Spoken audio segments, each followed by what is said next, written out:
If you feel like you're eating healthy, but you aren't getting the results you want, like better energy, better focus, and fat loss, stay tuned. I'm dropping 3 little-known strategies, really secrets, to a better diet that can make all the difference.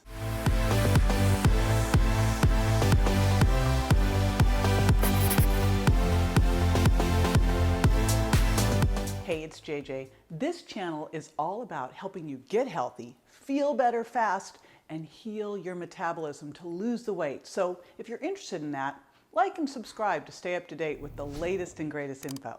Now let's jump in because this topic is near and dear to my heart. I get really passionate about this because I know dialing in your best diet would be so much easier and actually work for you if you knew some of the things that I've learned. But health is just like anything else.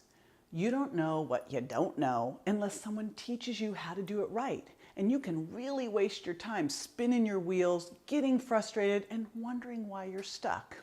And then you give up. So there are 3 things I know will help you get healthy, feel better fast, and lose weight. So let's get right into them. And then you can incorporate them into whatever diet you're doing. It really doesn't matter. These are agnostic and work whether you're paleo, keto, vegan, vegetarian, or really whatever. All right, the first one is timing is nearly everything. Now, for a lot of people, if they're awake, they're eating. Like if you're in the kitchen, near the kitchen, thinking about the kitchen, so you gotta stop this insanity. You need structure. Structure creates freedom. Now, I'm sure you've heard of intermittent fasting, and the benefits are huge for your heart, your blood sugar levels, your blood pressure, your gut function, your appetite, and weight loss. Now, when you're doing an intermittent fast, it's structured around something called an eating window, and your eating window really matters if you want all those benefits. When you limit your meals to a specific window during the day, there's a built-in fast from the time that window ends until you start eating the next day. So ideally, when you're doing an intermittent fast, you push your first meal of the day to a little bit later, like instead of breakfast, have a brunch. And that really isn't as hard as it sounds. If you can close the kitchen after dinner, right? I mean, stay out. And then push your breakfast to brunch. That creates an easy fasting window of at least 12 hours, probably more like 14. And that time is going to help your body heal and drop weight. And honestly, you're probably asleep for at least 8 hours of it anyway, right? Now, you can adjust the eating windows too. So you might start with a 12-hour fast and 3 meals in that 12-hour eating window. And then you're going to want to work your way up to longer fasts with fewer meals. And you can even try OMAD. That's 1 meal a day for those in the know, as a tool once in a while to really up those benefits. All right, so let's go through an example so you can see how easy this is to do. Let's say you consolidate your calories into an 8-hour window, and that window starts at 10 a.m. and ends at 6 p.m. So during the remaining 16 hours of the day, you're fasting. You can have water, you can have black coffee or tea, but you can't have any like fruit squeezed into the sparkling water. You can't have anything, any cream in the coffee. That is it. No food. Black coffee, water, or tea.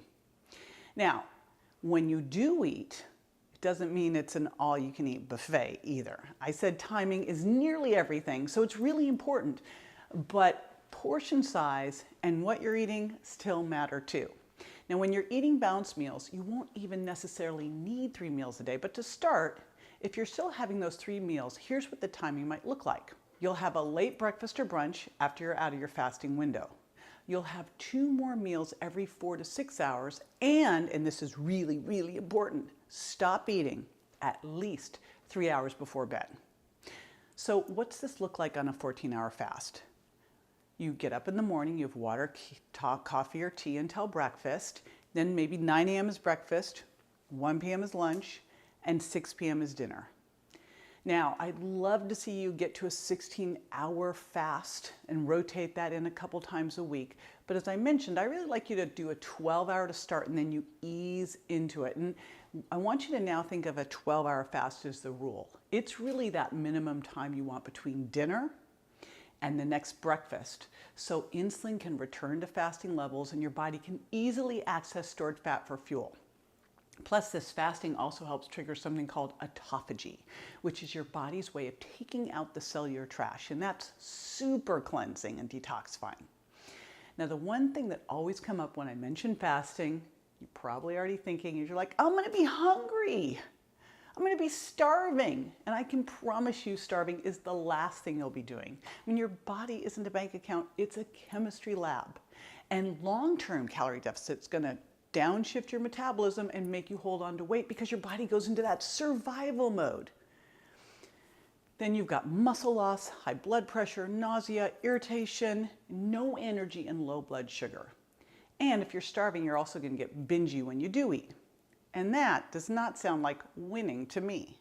Now, even if you're eating only one meal a day, you have to make sure that that meal is as nutrient dense as possible and include, of course, healthy fats, clean protein, and fiber from non-starchy veggies and low plant-based carbs, so you don't set off your body's starving alarm bells. The other thing I want to make sure you do is not snack. Now, I know you're probably already plotting your snacking strategy, but there's no snacking because every time you eat, your insulin levels go up. And over time, this is going to increase your risk of insulin resistance and damage your metabolism, which means you're not able to burn stored fat for fuel. You got to give your body time to digest what you ate at your last meal and allow both your blood sugar and insulin to return to fasting levels. So you're encouraging your body to burn stored fat for fuel. So as you can see, snacking is a self-sabotaging habit that you've got to break. Full stop. You need to just break up with snacking already. Sweet and salty snacks spike cravings, so you can never have just one. I mean, you know that Pringles commercial where the people's hand keeps getting stuck at the bottom of the tube? It hits so close to home, doesn't it? I mean, here it is right here, and look, it doesn't fit. It doesn't fit. I mean, snacking is just a vicious cycle, and it makes you feel lousy. And by the time the consequences hit your waist, you've got a lot of work to do to unwind whatever you put there. So remove your triggers from the house, and when you feel the urge to snack, try water or green tea and stop. By the way, you'll find this interesting. Snacking is agnostic about the clock and will put pounds on you no matter when you do it. But after dinner snacking is a big no-no for intermittent fasting. Nighttime snacking actually increases your risk of obesity. A study published in the Journal of Obesity showed that mice fed a high-fat diet before sleep gained about 48% body weight compared to the mice that ate that same amount at other times of the day. Holy smokes. All right, so what about drinking? Now, you don't usually think much about it on a diet except for the whole water, black coffee, green tea, and easy on the alcohol thing. But timing matters for liquids too. When you're fasting, before your first meal and after your last meal, you're only allowed black coffee, water, and tea. But when you're in your eating windows, you can have teas with fruit essence or make a frothy latte with some coconut milk or coconut creamer. And here's what you're really waiting to hear, I bet. What about the wine? So, you know, a glass of red wine from our friends over at Dry Farm, totally okay. But I want you to really be careful about the amount of alcohol you're taking in, and if you're doing those drinks that have like the umbrella in them, forget it, because you're going to get a lot of sugar with that, and you're going to hijack the good work you're doing on your blood sugar and gut healing. That's why I stick with Dry Farm wines, because it's lab tested and it's low in sugar and free of all those metabolism damaging additives. I mean, they have these really high standards. So I'll drop a link to their website below. Okay, now, second secret, planning is mission critical. Now remember what I said earlier about how structure creates freedom? Here it is again. If you need to grab something as you're running out the door in the morning, or you get home late and just want something fast, odds are you're seriously stacked the deck against making a good choice, unless you planned for it, unless you have good food in the house and it's ready to go. You have to be smart about how you approach meal preparation if you want your diet to work for you. Prepping makes sticking to your diet so much easier. And all it takes is a little planning and knowing a few shortcuts. First, keep your pantry, fridge, and freezer as well stocked as possible so you always have what you need to make a healthy meal by the plate. Or to make smoothies and salads, again, you have it all stocked up. You should see my fridge and freezer. I can just make a meal or a smoothie in a minute. Now, smoothies and salads, I love them because they're such fast go-tos. So here's what I recommend. You make a list and do at least one big grocery run a week that, might take a few hours to build some meals for the entire week, right? So you do the grocery run and then you set yourself up with some prep. Double or triple your recipes and freeze what you're not making right away, or stick the extras in the fridge for lunches the next day. Bonus if you have a slow cooker, because these things can be a lifesaver on busy days. And then you have to expect life to happen no matter what. If you get stuck somewhere and it's past mealtime and your blood sugar is cratering, you know you're going to dive for the nearest vending machine if you don't have other options. So don't risk blowing it. Just carry some emergency food with you. Now, my emergency food, I carry Reignite Wellness bars, I carry Paleo Valley grass beef sticks or turkey sticks, and an easy one is just carry some low roasted nuts. All right, third secret. The third secret to a better diet is macros matter. You want to eat by the plate, which you can see here and I'll also put in a link below. The plate is a great tool to help you get hooked on healthy swaps, crush your cravings, and get the right foods in when you're doing your eating window. You'll fill up your plate like this. First, you want balanced meals of clean, lean protein, healthy fats, and fiber from a colorful array of non-starchy veggies, and then of course a small amount of what I call slow, low sugar impact carbs. So here's what this looks like. It's about 6 to 8 ounces of protein. Now this depends. If your protein is higher in fat, then you're gonna have a bigger serving of it to get the protein grams that you want. Then 2 to 4 servings of a healthy fat. So a healthy fat, that would be something like a half of a small avocado, 10 nuts, a tablespoon of olive oil, a cup of coconut milk. So easy things that you're going to make sure, again, 2 to 4 servings there. Increase it if you're maintaining your weight, decrease it if you're trying to lose a little bit, but make sure that you're always getting that fat in because it is so satiating. Super important.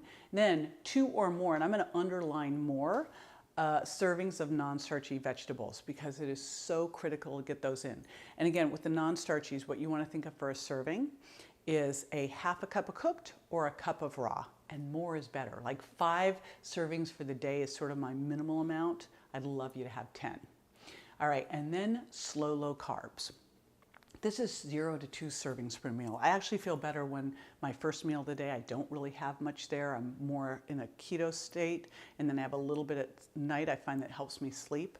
So a serving, depending on what it is usually about a half to 3/4 of a cup of something. But generally it's much more around about a half of a cup of wild rice or legumes or things like that, or a cup of fruit. Now you can adjust there, you play around with those carbs if you're more active or athletic. But the big key thing here is food is information. So eating in this balance sends the message to your body to keep that blood sugar stable and keep that insulin low, which is so critical for being able to use stored fat for fuel. And you can get a lot more info on that in my book, The Sugar Impact Diet. So check that out too. Now, the protein on the plate is great for filling you up, and it slows down stomach emptying, which keeps the hunger hormone ghrelin suppressed. And what's cool about protein is it doesn't really impact your blood sugar or spike insulin, and it's the most thermic of all of the macronutrients. Like, it is 3 times more thermic of all the macronutrients, which means that it requires a lot more energy to digest it. And my favorite things for protein, wild fish. Shout out to my friends at Vital Choice, especially the salmon and the halibut. I love grass-fed beef, grass-fed lamb, pastured pork and chicken. And then if I'm doing more plant-based, I'll switch over and I'll get, and again, these are always gonna have some carbs or fat. So I might do some quinoa or lentils, that goes on the carby side, or nuts and seeds, that goes over onto the more fat side. So I'm always making sure that I'm balancing that out. And the other place I always win is with my protein powders from Reignite Wellness. Now, healthy fats. We need healthy fats for so many things. We can't live without protein or fat. We can live without carbs, by the way. We just might be a little crabby. So healthy fats are so important to help lower your triglycerides, reduce inflammation, and heal your gut. And also will help you accelerate your fat loss, which all this stuff is going to help you reduce your risk for chronic disease. And of course, they help you be more satiated and help you curb your cravings. But you want to make an oil change here. I said healthy fats because the wrong fats can be very pro-inflammatory. So we want to focus on things like avocado and olive oil. I love avocado oil as well, raw nuts and seeds, coconut, all of these types of things that help reduce inflammation and do not raise insulin and actually may even help your blood sugar. Okay. Remember too, when I talked about protein earlier, I said if you're eating a higher fat protein, you'll need more of that protein source because you've got the fat in it. So case in point would be something like grass-fed beef or wild salmon. You've got to count both the protein and the fat in there. So again, if you're doing some great wild salmon, maybe you're having 8 ounces of that, and you can count in 2 servings of fat there too. All right, cool. Let's talk carbs. Now, super important. I want you to get your carbs as close to nature as possible. So that means eating kale rather than kale chips, right? Or you've seen those veggie straws and things like that. No, just eat the veggies. So that would be things like all of the non-starchy vegetables from the rainbow, Brussels sprouts and broccoli and cauliflower, etc. And then you're going to do your starchier carbs are going to be things, and this is where you really want to look as close to nature as possible. Now, all of these things are going to have had some processing. If you're getting wild rice, you're not going out into the fields. Same with quinoa or legumes, but you really want to have them as close as possible so they haven't damaged things and added in damaged fats. So legumes, wild rice, quinoa, squashes, potatoes, and fruit, and especially berries. And I love these because they are loaded with fiber. And when you do fiber, it's going to help slow your blood sugar response, keeps it more stable, feeds your gut microbiome, right, and helps with good digestion. Plus, slows down stomach emptying and helps you feel fuller. And if you're getting some of that resistant starch in from greener bananas or cold potatoes, it can help you burn fat too. So there's so many good things about fiber. I want you to get at least 50 grams a day. More is better there too. But if you haven't been eating much fiber, we're going to change this over the course of a couple weeks, not overnight. Because if you do it overnight, you will feel bloated and uncomfortable. So we make this shift over time. All right, what else does it do?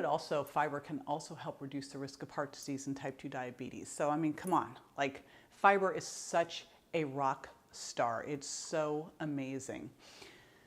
So remember, you're going to eat 0 to 2 servings of these starchy carbs at each meal.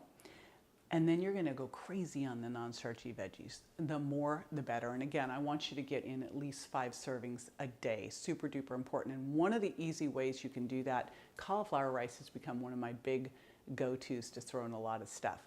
Now, I just have to do one little riff on fruit because I put fruit into the starchy carb category because I want you to understand that fruit's really good for you and it's not a free food. So I have people do 1 to 2 servings of fruit a day, and I really like to emphasize berries or slightly green bananas. Like my favorite fruits, I like the apple for the pectins, very gut healing, but my most favorites are berries with all those deep colors and so much fiber, and then just it's just turning ripe banana. Freeze them that way, use half of it in a smoothie to get that resistant starch, but do not go crazy on the fruit, because you will get too much sugar. So 1 to 2 servings a day. Stick with that in your smoothie. And by the way, like, let's talk smoothie. Let's say that maybe you threw in a half a cup of blueberries and a half of a barely ripe green banana, added in some extra greens in there because you won't taste them, so it's a great way to sneak them in, maybe a little chia or flaxseed for extra fiber. When you do that and you're using my Reignite Wellness protein powder, that can get you like 10 grams, 20 grams of fiber easily to start your day. In fact, done that way, that's about 20 grams. So that's a great way to start the day. All right, I want you to stick to these 3 secret weapons. I want you to grab them right now and commit right now to at least starting with one of them this week, the next week, and then the following week. And this is going to be something that you're going to become, it's going to become a habit for you. It's going to help you get and stay healthy, lose the weight as a bonus, and most importantly, avoid the weight regain. That's the biggest one of all. Now, don't forget to hit like and subscribe, and join me next time for tips on how to get metabolically healthy. See you soon.